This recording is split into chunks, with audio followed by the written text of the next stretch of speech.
tin roof with a picket fence and a green lawn. It's a solid house with a fireplace and a radio playing a rock song. When I can't find the answer to this bitter, bitter world, you give me something better, brighter than before. You're my someone who always understands that a home is bigger than us.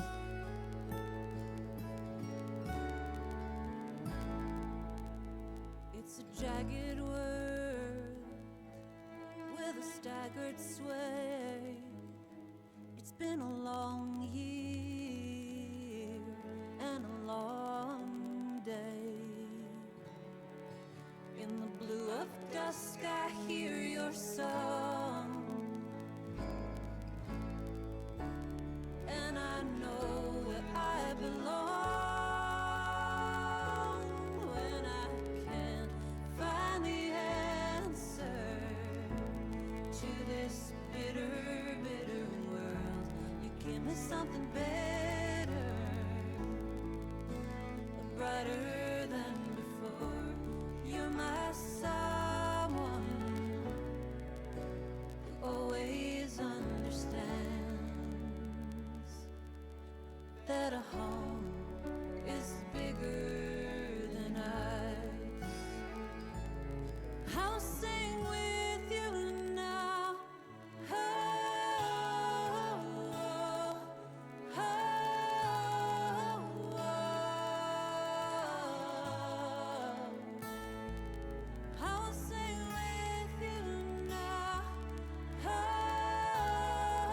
oh, oh.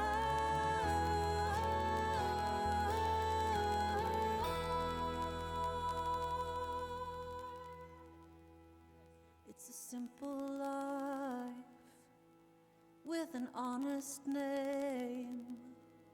I've remembered love, I've forgotten blame.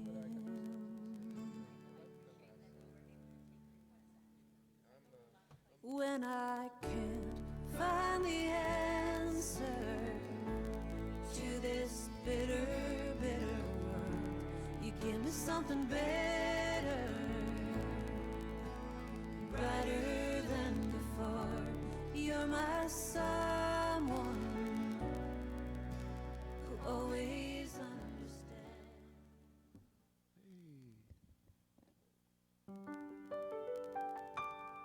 Good morning, Unity of Sarasota. It's so good to see you all. Yeah, it's good to be seen, Scott. Oh, you're awesome. Hey, so I appreciate each and every one of you, and we're going to start off with a song to sing together. It's called We Come Together. We come together in this moment. We bind our hearts and lives, for we all form a tapestry woven from one life.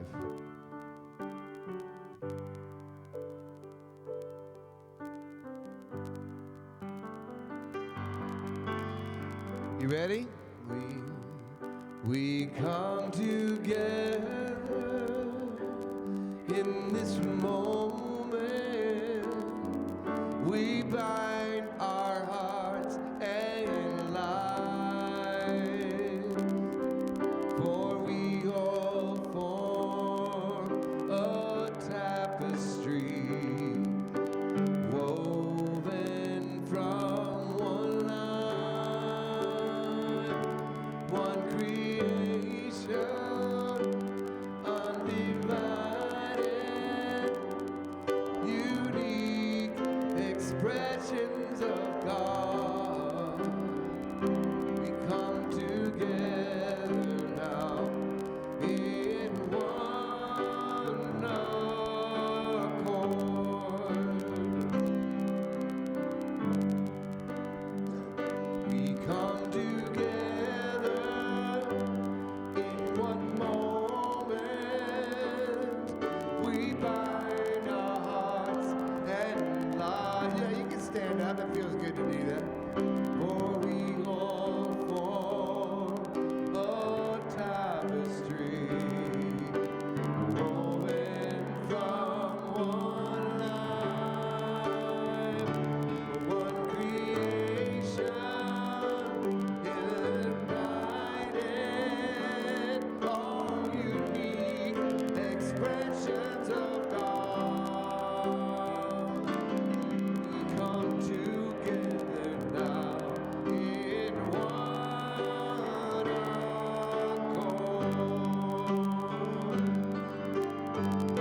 Beautiful, beautiful. I'm Lynetta Gaines. Some of you may know. Your host for today, and I welcome you to Unity of Sarasota, where something good is always happening. Affirmations are the heart of our practice, and so I invite you to affirm with me. Unity are a beacon of light and love, opening minds, touching hearts, transforming lives. Beautiful within and without. We want to welcome all of our guests. Guten Tag, hello, salut, bonjour. Is there anyone here for the first time today? Please stand. Yay.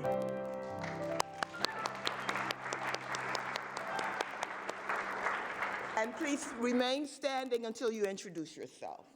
So, My name is Lorianne, and I'm from Boulder, Colorado, visiting. and then these three behind Lorianne. Oh, my name is Margaret, and I'm from Ontario, Canada.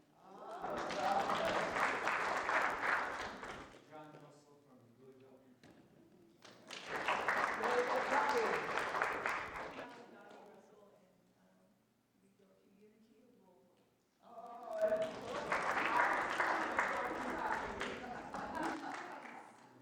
Mark and Ann from Chicago.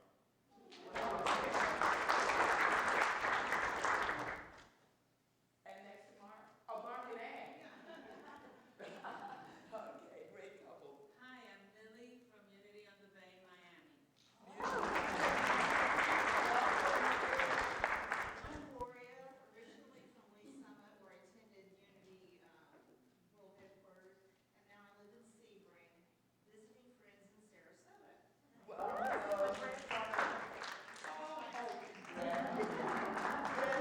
And granddaughters. Well, you can't get more friendly than that. Beautiful. Our board member of the day, Ginger Wilson, is giving everyone a special gift, and I see some people are already donning it. It's a gift of seashells that remind us of the beauty of our Florida beaches, but also the beauty of each one of us joined together in harmony and love. And Ginger is also passing out a welcome packet that tells you a bit about our church, and we invite you to fill out the sign-in so we can keep you on our mailing list. And come on back, y'all, if you please. Thank you, thank you. You will put that welcome card, when you fill it out, you can just put it in an offering plate when, as you're leaving, or you'll find a place in the fellowship hall to put it as well. We have people joining us, not only here in real life, but on the live stream. And you all are real too, aren't you? And we welcome you. Welcome. Great, great. So you'll find us at Unity of Sarasota recorded on our website and also on our YouTube and Facebook pages. So if you think, hey, last Sunday was really great, you can actually look at it. So it's wonderful to have you celebrate with us this morning, and wherever you are in your spiritual journey, we welcome you to join us. Now, do we have any children here today? No children, No. Charles says. There's our keeper of the kids. Yeah. So, just a little personal note, when I did a little work at one of our local theater companies and they had children, there's a person who's called the kid wrangler. I said wrangler. So, but you don't have to wrangle our children here at Unity. But we still say a prayer, if not to the children who are here, to the child that dwells within us. And we each have a child at heart. And so let's say together, we love you, we bless you, we appreciate you, and we see the living spirit in you. And let's feel that. Beautiful. Somebody, well, aren't I dancing while I'm talking? He's like, more.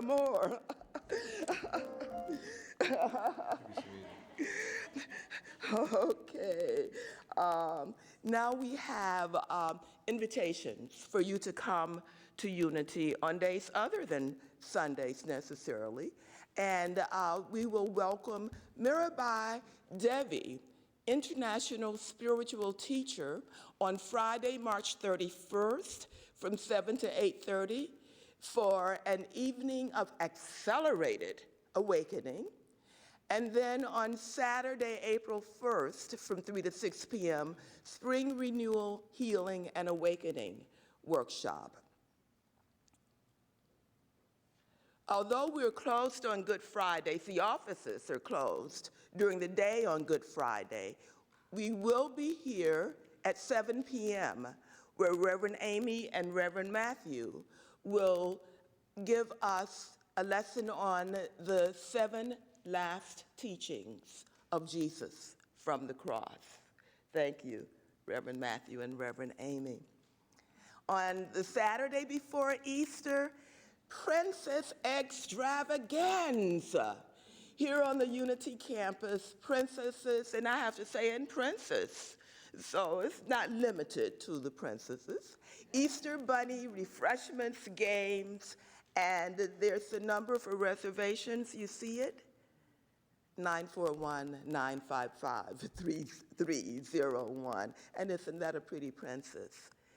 Unity of Sarasota is doing something a little different this Easter Sunday. We're going to have a brunch after service, $24 in advance, and because seating is limited, you probably want to go ahead and reserve. $28 at the door if available. You'll purchase your tickets right there at the One World Books and Gifts, which is right down the hall, and somebody will tell you where it is. You can see that there's going to be lots of food, crepe station, ham, assorted side dishes. It's going to be a great, great, great Easter brunch. And it is my honor and joy to let you know that we will have, beginning the Sunday after Easter, an interim minister. How about that? Her name is Reverend Betty Martin Lewis. She was our first guest speaker. She comes to us for 6 months as our interim minister, beginning April 16th, the Sunday after Easter. She is a trained interim minister with many years in ministry as well as a PhD. We are sure she will be a great asset to Unity of Sarasota as we move forward. We have invited Ellie Freihopper, that's you, to come and explain what it means to put the slides on the screen on Sunday morning and so much more. Ellie? Thank you. Good morning, everyone. It is wonderful how many diverse activities we have here every week at Unity, and it takes a great staff and great volunteers to put these events together, but not all of us have the luxury of time to volunteer during the week. We have a solution. We have a volunteer opportunity on Sunday mornings to run the slides during the service. No experience necessary. It's easy to learn, and with a few volunteers, we each do it just once or twice a month. In addition, we have a terrific crew back there. Lauren is running the slides this morning.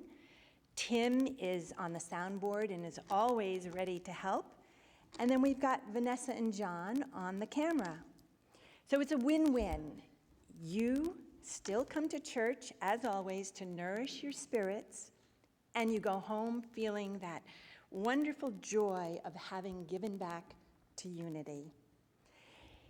If you'd like to see what we do back there, please stop by after the service or speak with Reverend Amy. And thanks for giving this opportunity some consideration.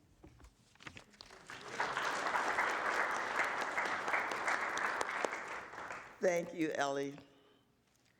Now, we have a few things that will happen before we hear from today's marvelous guest speaker. I've already made friends with Reverend Barbara Williams, who's here this morning from Clearwater, Florida. Her ministry career spans enough years that she was ready to retire as senior minister of Port Richey Unity in 2016.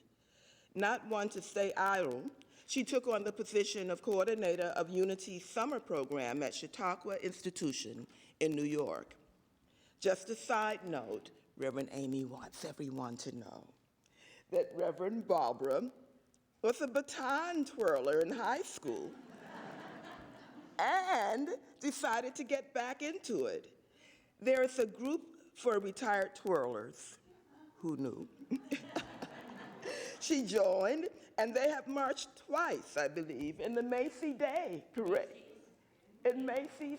Yes, and then Ireland this past, we were at St. Patrick's Day, our band. That's a big,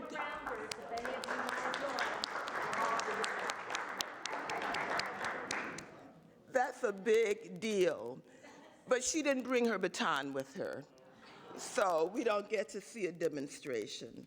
But we're looking forward to hearing from Reverend Barbara later. Now,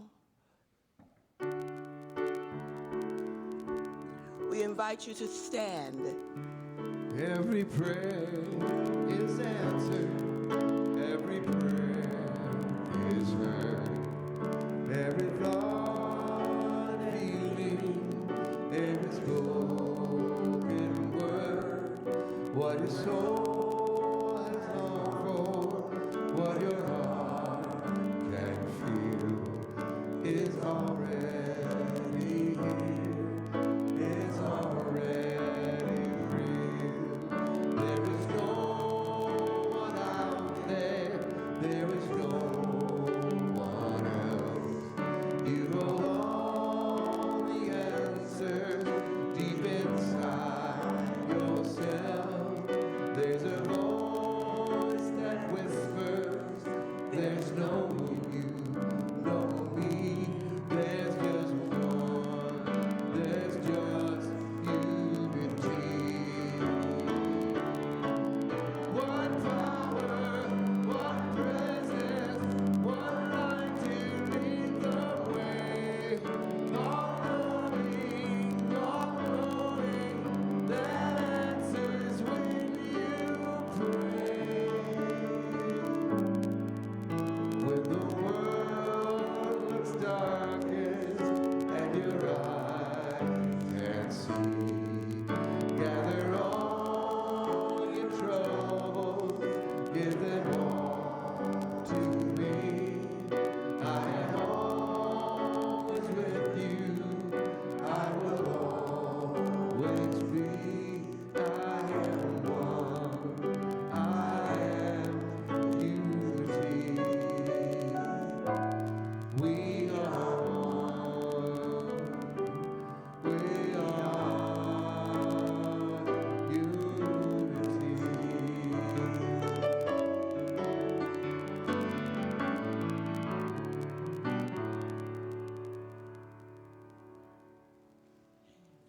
And carrying that thought with us, let's take a moment to open our hearts to prayer.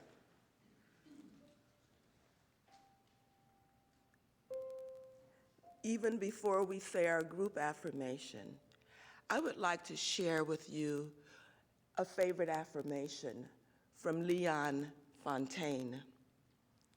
So as we relax. Allow our eyes to close or our lids to drop gently. Becoming aware of our breath and our breathing.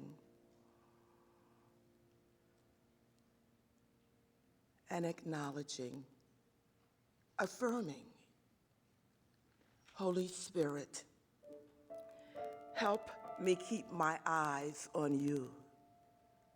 Give me a clear sense of your leading. Help me to hear your voice above all others. Help me to follow where you lead. Holy Spirit, help us keep our eyes on you. Give us a clear sense of your leading. Help us to hear your voice above all others. Help us to follow where you lead. We are one in spirit, one in harmony, one in well-being, one in joy. We are one in unity, and we are grateful that it is so. Thank God within and all around us. Amen.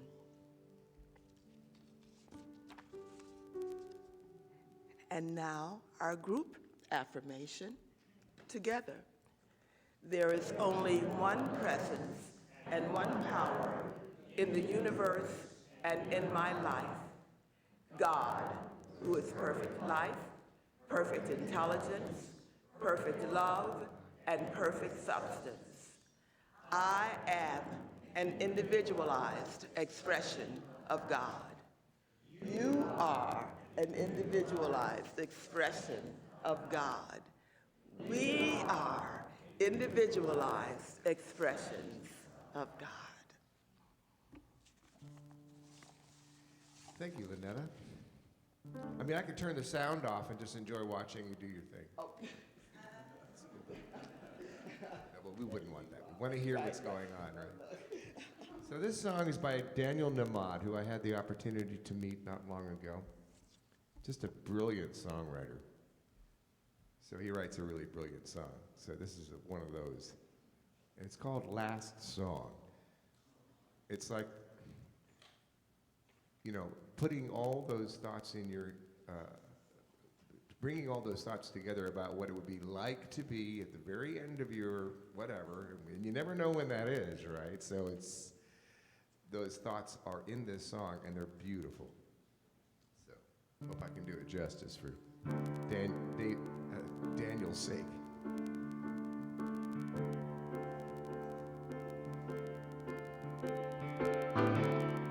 If this is my last song, if this is my final day, if tomorrow I'll be gone, what do I want to say?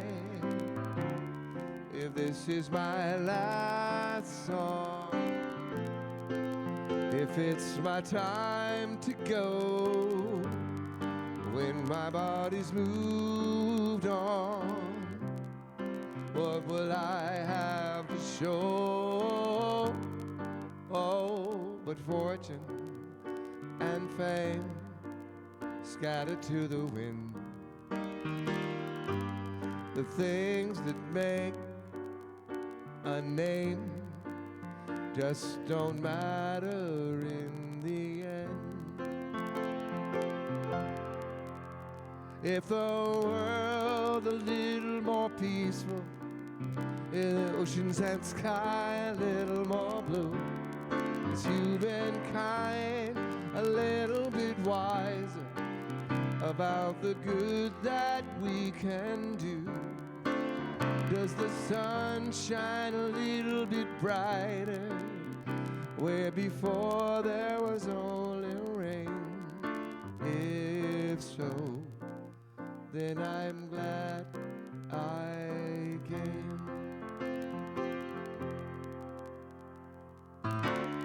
If these are my last words for all the earth to hear, if all that I've ever been is about to disappear, if these are my last words, there's nothing more I need to say. I have only tried to serve. It's never been about talking anyway. So much hurt there is to heal. It's hard to understand. All I can hope to feel is that I'm doing what I can. Is the world a little more peaceful? Oceans and sky a little more blue? Is humankind a little bit wiser about the good that we can do? Does the sun shine a little brighter where before there was only rain? If so, then I'm glad I came. Have I given hope to the hopeless? Has a hungry soul been fed? Has a child stood a little bit taller 'cause of something I may have said? Have I left a little kindness? Have I eased a little pain? If so, then I'm glad I came.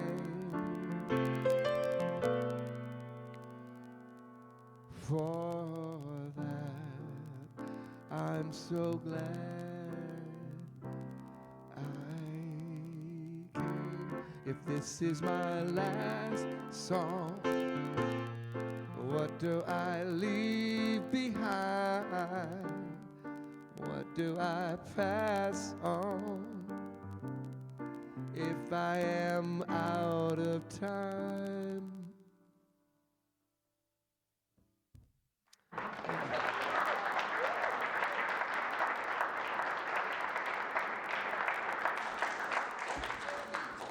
Amazing, and a very appropriate introduction to our guest today, Reverend Barbara Williams.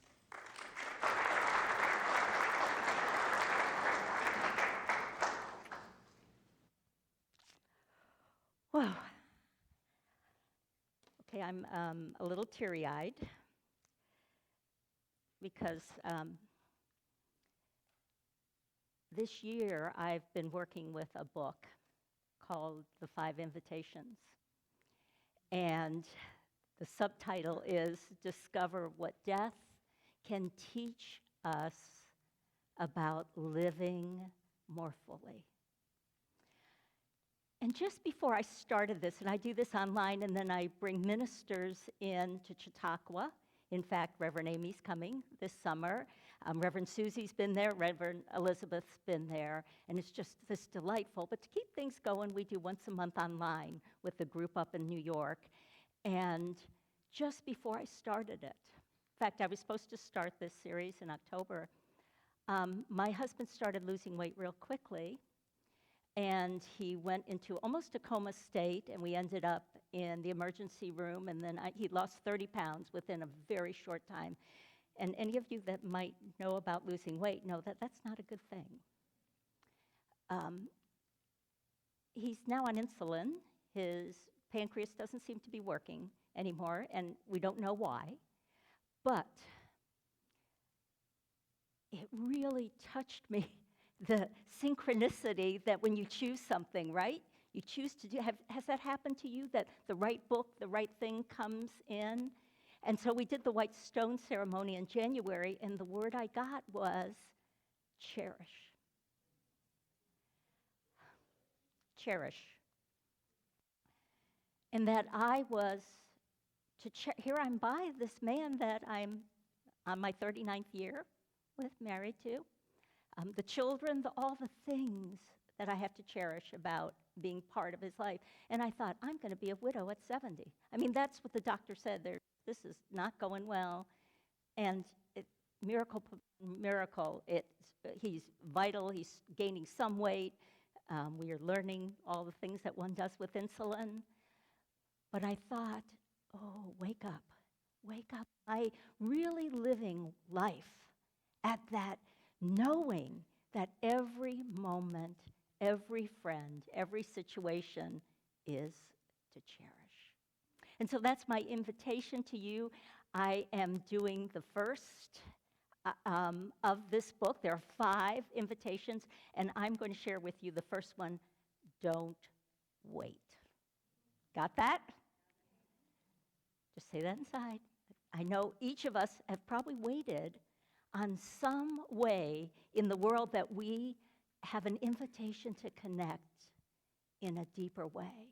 And I want to know for myself that right now and all my life, I've been writing my eulogy. Just like the song that Rob did, right?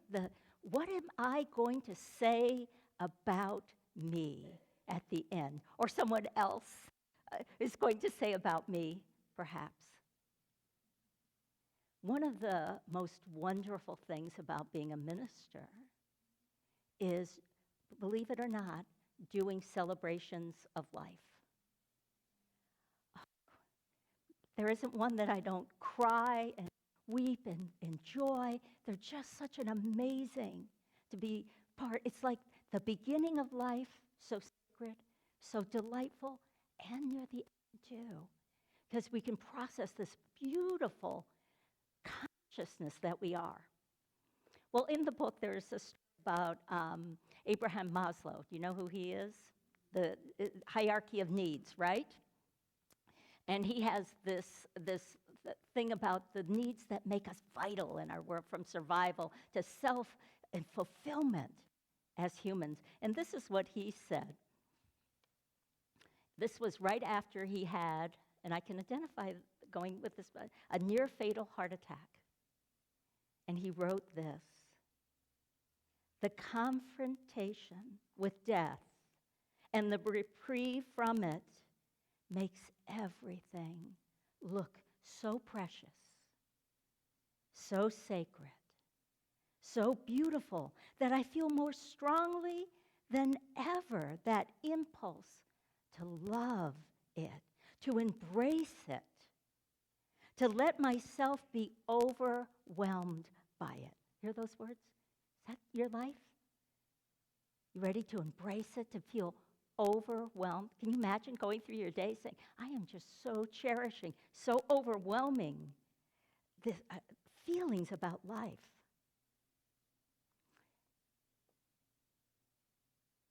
Making everything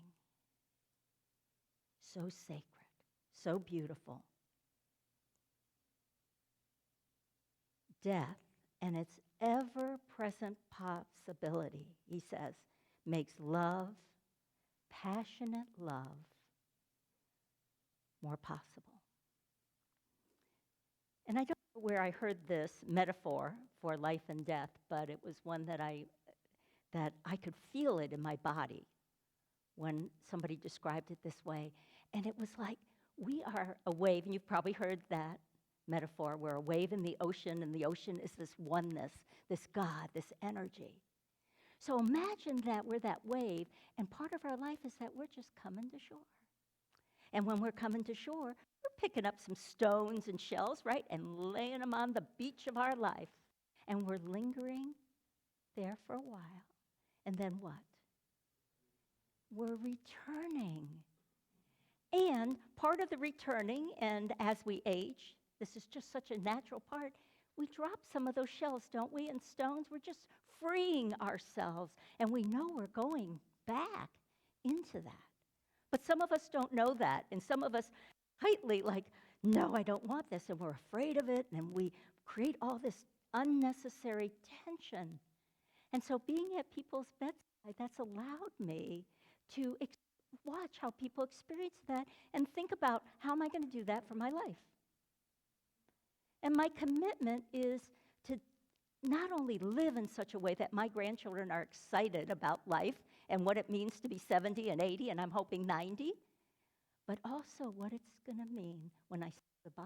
When I'm the wave going back, I want to show them what that's like. That it's not scary, that I move with it, whatever it has in store for me. So I want to read a little bit from the book. And again, let me just hold this book up so you can see it. It's just the 5 invitations.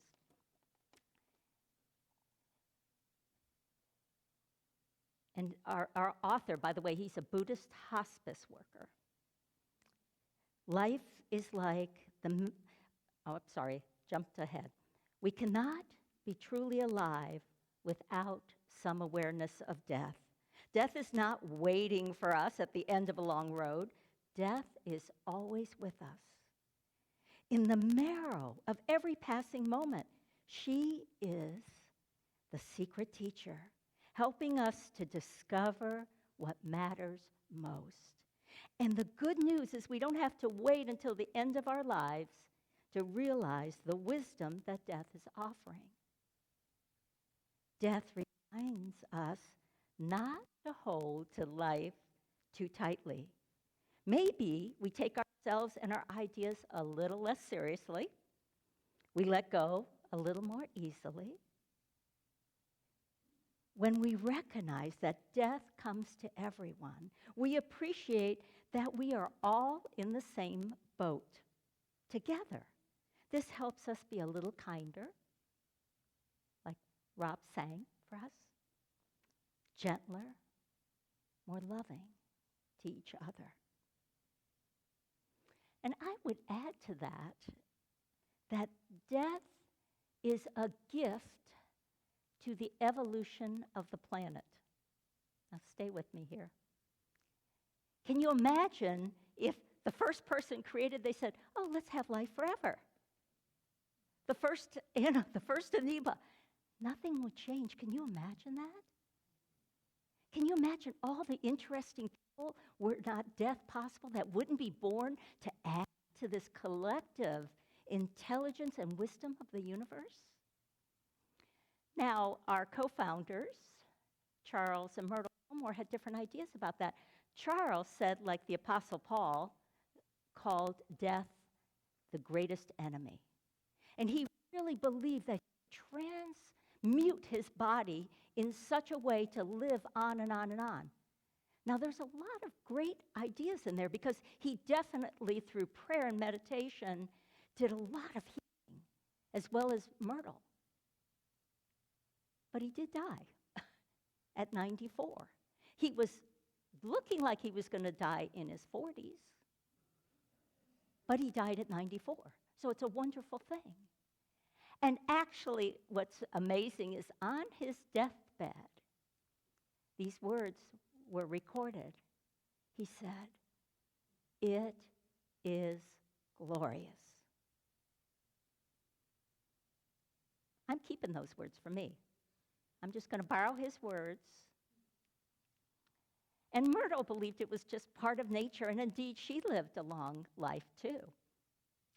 And she worked at Silent Unity, and some of you may not know what Silent Unity is. I had the privilege of being there as part of ministerial school, working there, and praying. But she started it out in the 1800s when it was by letter and then by phone, and then it became the internet now. So millions of people use Silent Unity, all in this vision she had about how prayer changes lives.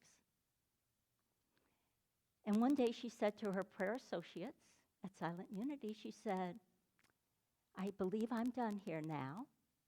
I'm going to go to work on the other side." Now hear the power in that. I'm going to go work on the other side. She left Silent Unity. They said a day later or so they saw her picking apples up in a tree, and 3 days later she died in her sleep. I'm for that one too. Now, I had some interesting observations working in hospice because that was part of my training at Kansas City when I was living there. And I saw very many different ways that people chose to die. And one of the first people I met was a woman who had lung cancer, was terminal, but she was still very vital, got around, and she stayed, when we visited her, myself and my trainer, hospice trainer, she stayed in her room, locked herself up, and was miserable. And she complained to us how nobody in her family would visit her. Yeah. It was heart-wrenching to watch her and to want to go, oh, don't wait. However long you have, live it. But she chose to pull herself in and get tiny and tiny. Another person we visited, a young boy, 18. He looked like he was about 8 or 9 years old because he had a condition in which his skin and his body didn't grow. Walking into his room with the minister I was with, it was like a light came on. You walked into the room, and he was bandaged from head to toe. You could only see his eyes and his mouth and a little place for his nose. His mother was weeping outside because she knew these were his final days. And he said, guess what? I graduated from high school. Guess what? And then he asked us, what's going on outside? Tell me what the day's like. He just went on. And he said, and did you know that last year I got to go on a Disney cruise? He was in a wheelchair. It was the last, just before he was unable to walk anymore or get out of bed. There's a whole range of choice for us on what we're going to do. And we can use their example, and I'm using their example, about how I want to cherish life.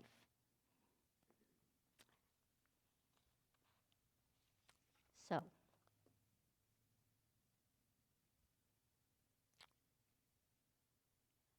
that sacredness of life. I want to give another example. This one just blew me away. I had a congregant in his 80s and visiting him in the hospital, and he was terminal. And he wanted to set up his celebration of life. And he picked Blood, Sweat, and Tears. You know the song? I'm not scared of dying, and I don't really care. And we sang this at his celebration. And he understood the idea that there's an evolution in his life. And the other words I love of that song are, and when I die, and when I'm dead and gone, there'll be what? One child born, right? In this world to care. Isn't that a wonderful thought? When Rob was singing Daniel Nahmod's song, he talked, will I make a difference to a child? Yes. It's what we're here for. I mean,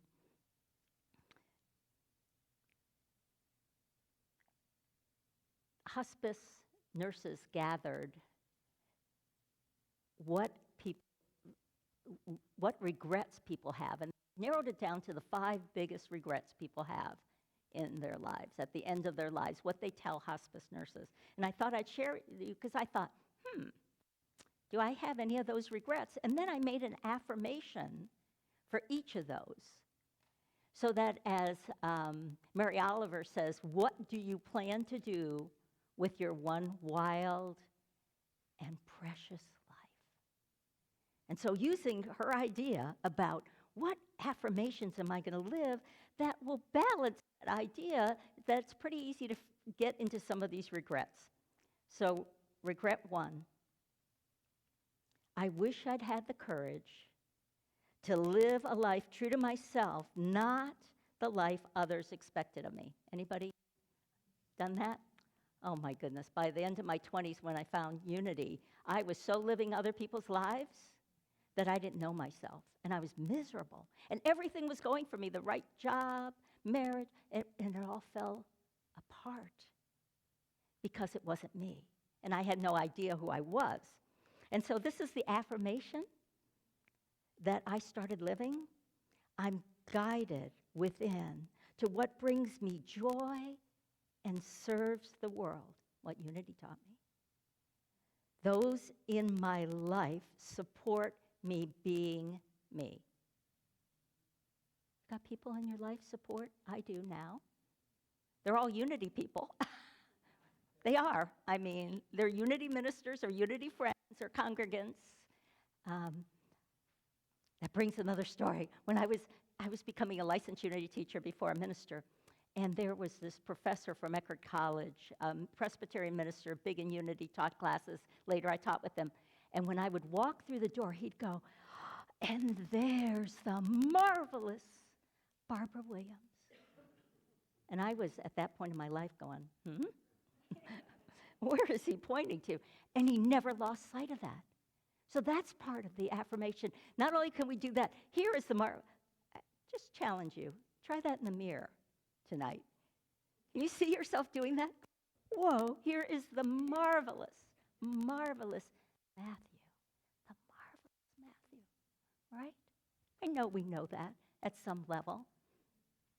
So that's our first regret. Clean that up. And our second one that people have is, I wish I hadn't worked so hard. Boy, I'm that. I'm type A. I do that. So what is? I set healthy boundaries for work, family, friends, self-care, and spiritual renewal. I set healthy boundaries. Again, putting the mask on the plane first before you put it on your child, right? Right. I had to learn that the hard way. My daughter, she was in college. When I started ministry, and both my parents needed, just as I started in the church, they both needed full-time care. My mom had taken care of my dad, blind, long story. But anyhow, they needed full-time. And my daughter said to me, she was at University of Florida, and I'm saying, I guess I've got to quit. I've only been a year in the job, but I've got to quit. And she said to me, "Mom, are you a minister? Is that what your heart's telling you? Are you a caregiver?" In that way, I found a wonderful place for caregiving and for their healing. But we've got to say that to self. Who am I? What have I come here? What is my heart? My heart is the one that knows what will bring me joy. To be honest, if I had been a full-time, I was part-time caregiver for them and their house and got rid of all that stuff and did all that. But if I had been a full-time, I would have been a resentful person. Regret 3, I wish I had the courage to express my feelings. Yeah.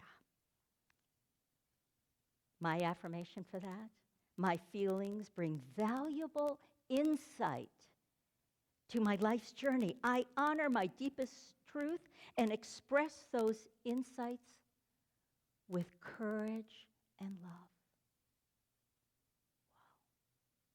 Wow. Yeah. There was a time in Unity, an early thing, that we kind of brushed the feelings aside part and said, let's go right to the affirmation. How well did that work? Let's just put those feelings under the carpet and stomp on them. And then people would say, why is that affirmation about the right person coming into my life not working? Maybe because I have a feeling below that I'm not worthy. So let's just honor that part so we don't have that regret. Regret 4, I wish I'd stayed in touch with my friends. I'm working on that one a lot. And my affirmation, I open my heart and discover meaningful connections that I nurture. And sometimes you're going to be the one that has to nurture them more to get them going. It can take a while. Especially during COVID, right? Did we narrow the little picture of our lives down? But look at you guys are here. So obviously you decided to open that connection up. And even if you don't know that person beside you, I can tell you their energy by being here is changing your life. That there's a vibration, it's changing mine too, so thank you for inviting me. And then the fifth regret, the final one, I wish that I'd let myself be happier. Oh boy. And what I affirm is every day I embrace wonder and gratitude.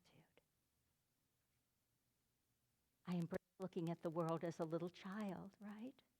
And just having this open mind that hasn't closed down to the miracle. I'm no longer on automatic pilot. And the joy will just come.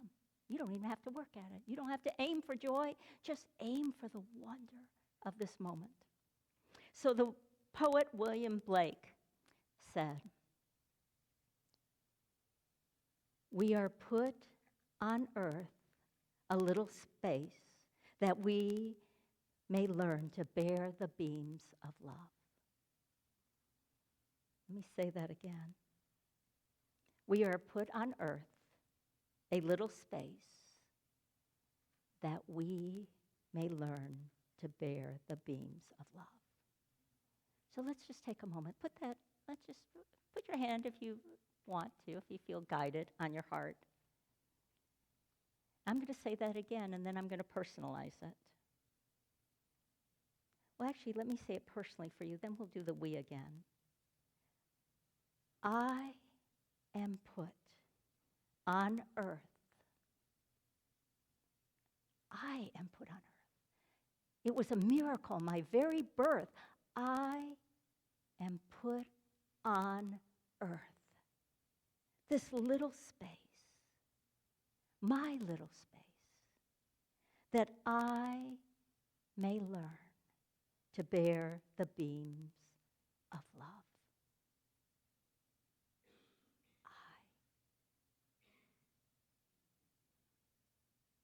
And so we honor that it is different for each of you. The beams of love that you are here to express, to not wait one more minute. You were put on earth,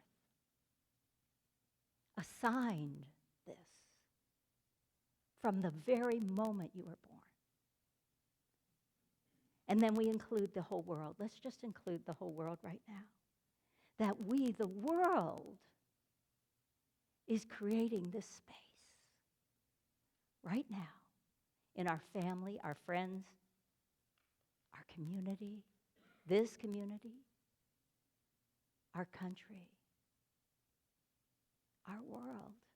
There are people quietly, beyond the voices that yell at each other because they've forgotten who they are, that we are put upon this little space that we may learn to bear the beams of love. And so it is. I thank you for being part of my experience here. That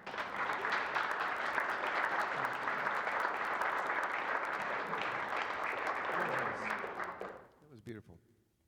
I'm gonna do a song by Eddie Watkins Jr. I can't hear that. Let's do this. Let's do it this way.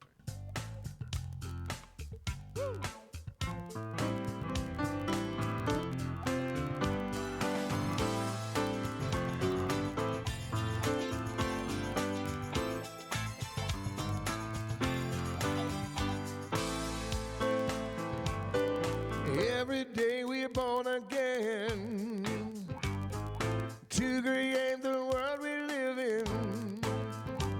So now let's claim our good and speak our word. Release it to the universe. You can sing, hey, hey, it's a new day for me. Hey, hey, it's a new day. Well, right now we're making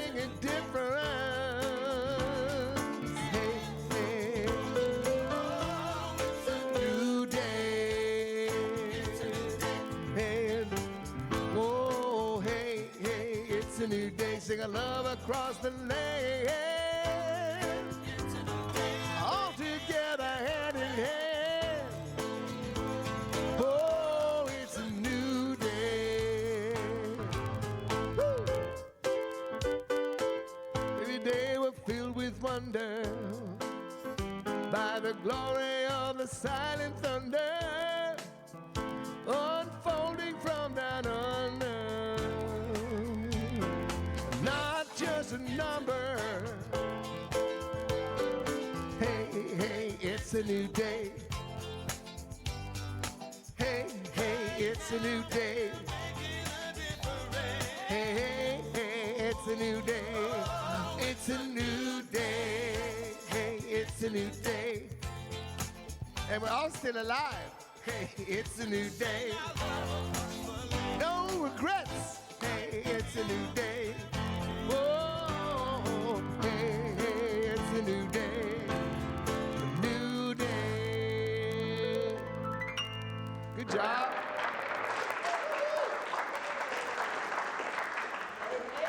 Hey, hey. Thank you, Rob, and of course, thank you, Reverend Barbara, for that uplifting message.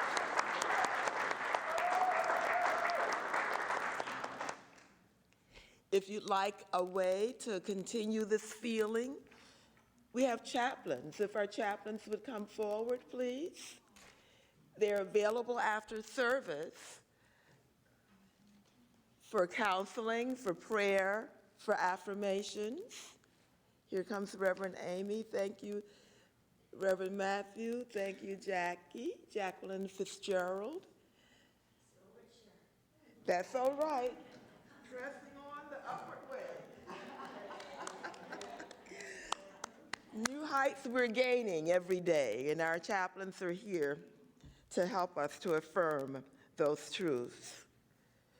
Now, next week, we're having, on Wednesday, April 5th, a concert for relief of the earthquake in Turkey. Hudos, Anthems of Home. Suggested donation, $25. And that's not next week, it's Wednesday, April 5th. Unity of Sarasota welcomes on Sunday, April 2nd, guest musician and speaker Charlie Dweet. The bows of our boats awake in the adventure. Yeah, Charlie's awesome.